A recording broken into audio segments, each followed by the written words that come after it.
আসসালামু আলাইকুম। ওয়ালাইকুম আসসালাম। কেমন আছেন? আলহামদুলিল্লাহ। কি নাম আপনার? মোহাম্মদ ইমারত হোসেন। ইমারত হোসেন। জি। আচ্ছা, আচ্ছা। কোন জেলা থেকে আপনি আসছেন? মাদারীপুর শিবচর। মাদারীপুর শিবচর। জি। আচ্ছা, তাহলে আমাদের দেশের বাড়ি তো চাঁদপুর মানে একটু পাশাপাশি আরকি। জি, পাশাপাশি। আচ্ছা, মাদারীপুর শিবচর আমি অনেক নাম শুনেছি যেমন এই জেলাতেও পেঁয়াজ ভালো আবাদ হয়। জি। মানে আগের থেকে এই বছর নাকি আবাদ বেশি হয়েছে। হ্যাঁ, মানে অনেক বেশি। মানে যারা ধান লাগাইছে তারা পেঁয়াজের দিকে ঝুঁকে গেছে অনেকেই। জি। চলে আসছে। হ্যাঁ। কিন্তু এসে কেমন বসতেছে? পেঁয়াজ এখন কেমন? বাজার কেমন চলছে? বাজার ভাই এটা যেই কথা বলার এগুলো তো মানুষের বোঝানো যায় না। আচ্ছা, আচ্ছা, আচ্ছা। ২১ টাকা ২২ টাকা পেঁয়াজ বিক্রি করলে নুন কিনলে তেল থাকবে না, তেল কিনলে নুন থাকবে না ভাই। আচ্ছা, আচ্ছা। অথবা ঢাকা শহর আইসা যে ফিরে সে বাড়ির দিকে রওনা করবে আনন্দ উল্লাস নিয়ে, এরকম অবকাশ নাই। আচ্ছা, আচ্ছা। একবারে স্বাস্থ্য নরম বানাই ফেলাইছে। বুঝতে পারছি। সার বিষের দাম তাহলে কেমন দেখতে পাইলেন? সমস্ত কীটনাশক এমন কোনো জিনিস নাই যে দাম কম আছে। আচ্ছা, এক আচ্ছা। বস্তা সার ৮৫০ টাকা সার ১৬০০ টাকা কিনে খেতে দিছি। আচ্ছা, আচ্ছা। একটা নোনা মেডিসিন ১১০০ টাকা।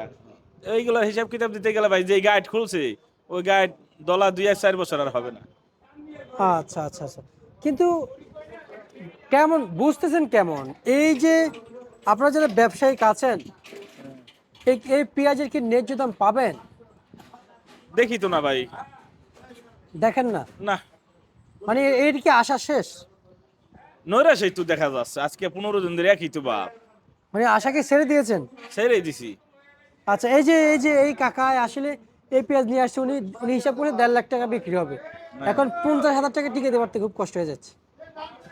সুপসাগর পেঁয়াজে। হ্যাঁ, বুঝতে পারছি। আর আপনাদের যে যারা হালি পেঁয়াজ, মুড়ি কাটা। মুড়ি কাটা পেঁয়াজ, মুড়ি কাটা পেঁয়াজ তো শেষ পর্যায়ে না? মুড়ি কাটা পেঁয়াজ ওই যে আনছিলাম ১৫ লট এবং খেতে ১৫ লট মানে ১৫ নাম্বার নিয়ে আনছেন। হ্যাঁ ১৫ বস্তা আনছিলাম, বিক্রি করছি ২১ টাকা কেজি। ২১ টাকা মুড়ি কাটা। হালি পেঁয়াজ কত বিক্রি হয়েছে? হালি পেঁয়াজ এই করে নাই এবং হালি পেঁয়াজ বাড়া দেখছি যে ২৫ টাকা বিক্রি হয়েছে। আচ্ছা আর একটু উপরে মনে হতে আছে। আছে কিনা তা দেখি নাই, আজকে দেখছি ২৫ টাকা থেকে ২৬ টাকা।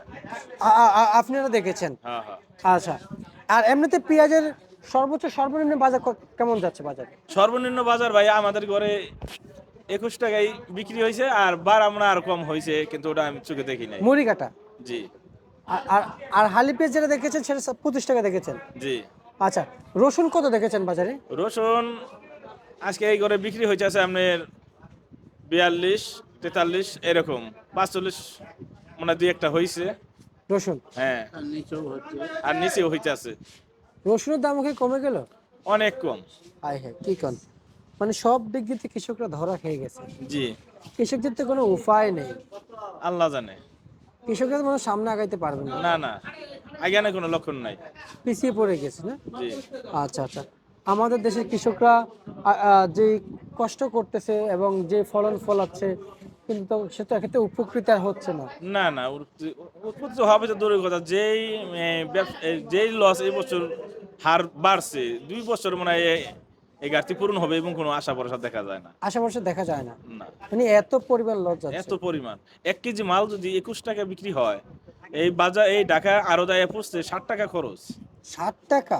হ্যাঁ, টোটালে রোজা রমজানের দিন হাওল কিষান নিয়ে উঠাইয়া কাইটা গাড়ি ভাড়া দিয়া আড়তদারি দিয়া লিভার ভাড়া দিয়া সমস্ত দিয়া ৬০ টাকা খরচ। তা ৬০ টাকা খরচ হলে থাকবে আপনার ১৪ টাকা। ১৪ টাকা ১৩ টাকা থাকবে। আর এই মালের ন্যায্য মূল্য যদি কেউ পাইতে চাইতো এবং দিত, আল্লাহ যদি কারো কবুল করতো তাহলে মনে হয় নিচে ৪২ টাকা ৪০ টাকা বিক্রি করানো লাগতো। আচ্ছা, তাই আচ্ছা। এখন দেখেন ৩ পয়েন্ট নিচে নেমে গেছে গা। বুঝতে পারছি। মানে প্রচুর পরিমাণে কমে গিয়েছে। অনেক অনেক। ঠিক আছে, আপনাকে ধন্যবাদ। হ্যাঁ, দোয়া রাখেন। এই ছিল আজকের সর্বশেষ ভারত।